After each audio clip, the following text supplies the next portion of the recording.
Bonjour à tous, je fais un petit épisode pour évoquer les événements sportifs qui ont retenu mon attention pour l'année à venir, l'année 2023.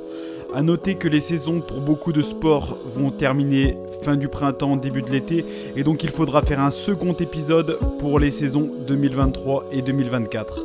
Tout de suite, jingle. Voilà, comme si vous étiez dans le stade de Geoffroy Guichard, dans le chaudron qui ce soir est bouillant. À minuit, dimanche, les coureurs de la Saint-Élion vont s'élancer dans le froid et la nuit, une course mythique. Quand on regarde le contenu du match, c'est vraiment mérité. Ces joueurs d'Andrézieux ont été héroïques. Parce qu'en 1904, lors de l'étape Lyon-Marseille, dans le col de la République, des hooligans avaient agressé tous les coureurs qui n'étaient pas stéphanois.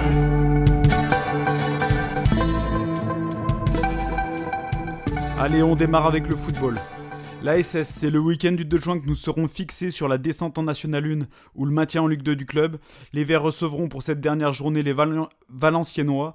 Rien d'autre à ajouter s'agissant de l'équipe première. Pour le club stéphanois, le vrai rayon de soleil pourrait venir de son équipe féminine.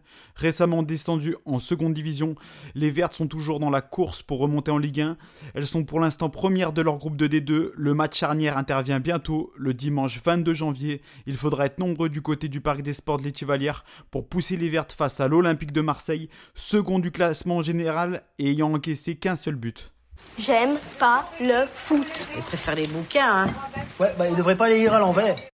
ABFC, le club d'Andrézieux présidé par François Clerc est dans le ventre mou du classement de National 2. Une montée vers la National 1 n'est probablement pas envisagée pour cette saison, à moins d'une fin de saison incroyable. Les joueurs d'Andrézieux, en cas de montée, auraient pu croiser la route de l'ASS en National 1. Puisque les Verts actuels derniers de Ligue 2 n'ont plus que jamais le pied en National 1. L'Andrézieux Boutéon Football Club jouera son dernier match à Bourges le week-end du 3 juin. Et si vous souhaitez les voir du côté de l'Envol Stadium, pour leur dernière représentation, ils recevront Bergerac le week-end du 27 mai. Tu veux que je te donne l'enregistrement du match ? Non, merci François. J'ai pas vraiment la tête au foot ce soir. Chorale de Roanne. Pour la Chorale de Roanne, pensionnaire de Pro A, toujours dans le ventre mou de ce championnat, le dernier match de la saison se jouera à la maison contre Strasbourg le week-end du 16 mai. A noter pour les fans de basket que les Rouennais croiseront pour la dernière fois la route de Victor Wembanyama, le jeune prodige du basket français en partance pour la NBA, le week-end du 27 janvier sur le parquet de Boulogne-le-Valois. C'est à 0 à la mi-temps, je crois qu'on est parti pour un score de basket. Alors laissez-moi vous dire une chose. Vous commencez vraiment à me faire chier. Monsieur. Y'a pas monsieur. Saint-Chamond Basket. Pour Saint-Cham, le dernier match de la saison 2022-2023 sur le parquet de la toute récente Arena Saint-Étienne Métropole se jouera le week-end du 5 mai contre Orléans. Le club de la Vallée du Gier jouera son dernier match de la saison à Évreux. La route est encore longue pour l'actuel 16e sur 18 de Pro B pour assurer son maintien. Jabbar, tu fais partie de l'équipe de basket des Tigres de Los Angeles. Je suis désolé mon petit bonhomme, mais tu dois confondre. Montbrison Basket. Les féminines du club forésien sont actuellement 3e de Ligue féminine 2, donc toujours en lice pour pourquoi pas atteindre le plus haut niveau du basket féminin professionnel. Le 8 avril, les Montbrisonnaises joueront leur dernier match sur le parquet de Fessia. Si vous souhaitez les encourager à Montbrison, leur dernière rencontre interviendra le week-end du 25 mars contre Charnay. Faire briller le parquet avec des patins. Rugby. RCAB. Les joueurs du Racing Club d'Andrézieux-Boutéon sont toujours en passe de se maintenir en Fédéral 2, le 4e échelon du rugby français. Il faudra néanmoins aller chercher des points sur cette dernière partie du championnat pour assurer le maintien. Le dernier match de la saison se jouera dans l'enceinte de Baudras contre les Bressans de Villars-les-Dombes le week-end du 16 avril. Vous pensez toujours que je perds mon temps avec le rugby ? 15 de France. Comme vous le savez sans doute, la Coupe du Monde de rugby 2023 se tiendra en France. Les Bleus joueront un match de préparation à Geoffroy Guichard contre l'Écosse le 12 août 2023. Geoffroy Guichard accueillera 4 matchs de la compétition. Le 9 septembre, Italie-Namibie. Le 17 septembre, Australie-Fidji. Le 22 septembre, Argentine-Samoa. Et le 1er octobre, Australie-Portugal. Il a aussi fondé une équipe de rugby à l'usine. Et tous les dimanches, il entraîne ses ouvriers. Il est vraiment parfait. L'Australie, l'une des équipes favorites de ce mondial, prendra ses quartiers du côté de la métropole stéphanoise durant la compétition. Ils s'entraîneront sur le stade Roger Baudras à Andrézieux-Boutéon, rénové pour l'occasion. Continuer, c'est la perdition. Et que c'est comme ça qu'ils ont mangé l'Australie.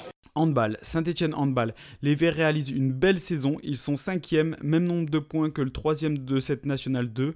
Pour les filles du club stéphanois, c'est un peu plus compliqué dans leur championnat de Nationale 1.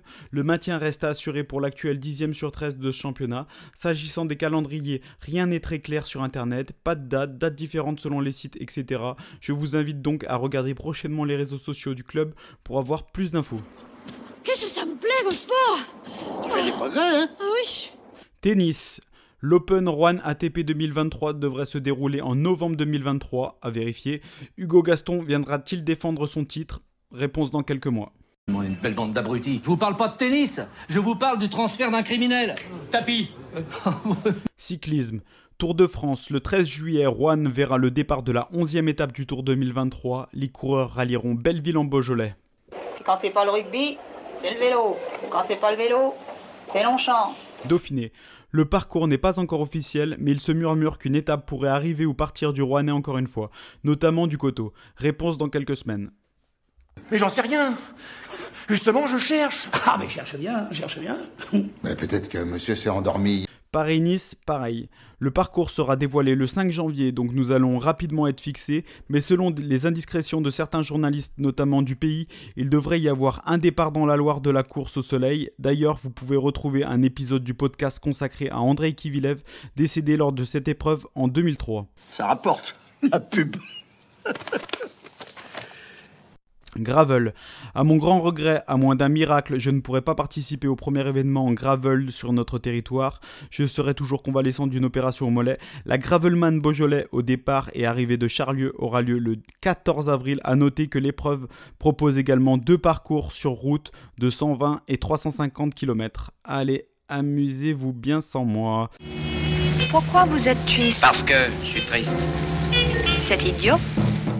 Pour ceux qui aiment le vélo, mais pas le pratiquer, il y a actuellement et jusqu'au 1er mai une expo à la Cité du Design intitulée « Bicyclette, faire des vélos ». Je n'y suis pas encore allé, mais j'ai eu de très bons retours. Putain, qu'est-ce qu'on fout là? C'est une soirée musée ou quoi là? Ça fait 1 heure que tu nous casses les couilles avec ton hélice. On joue! Course à pied.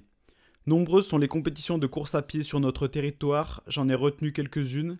Évidemment, la mythique Saint-Élion qui aura lieu le 2 décembre. Vous pouvez retrouver sur ce podcast 2 épisodes consacrés à cette épreuve et notamment à son nouveau format 156 km avec Arthur Ferragne, 7ème de la Lyon-Saint-Élion, dernière édition. Pourquoi faites-vous ça?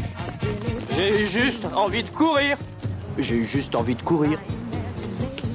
Pilat Trail, la course a plusieurs formats et 2 villes départ, Vérane dans la Loire et Condrieu chez nos amis ou pas du Rhône. Elle aura lieu le 3 et 4 juin prochain. Saint-Trail urbain, date à confirmer mais probablement le 5 novembre, soit environ un mois avant la Saint-Élion. Et pour finir, la plus belle, la montée de Chamble. Bien sûr c'est ironique, c'est simplement que c'est la seule course à pied que j'ai fait dans ma vie, pour l'instant, qui se déroulera certainement le 31 décembre. Ça dépendra, hein chef? Oui, ça dépendra, on va quand même pas leur courir après. Voilà, si cet épisode vous a plu, n'hésitez pas à le partager sur vos réseaux. Éventuellement, si vous êtes outré que je n'ai pas mentionné un événement important à vos yeux, n'hésitez pas à le mettre en commentaire. D'ailleurs, si vous êtes organisateur d'événements sportifs près de chez nous, n'hésitez pas à me contacter si vous souhaitez que l'on vous fasse un petit clin d'œil à la fin d'un épisode. A bientôt et très bonne année sportive 2023. Merci, mon bon Seigneur, merci, tu es trop bon.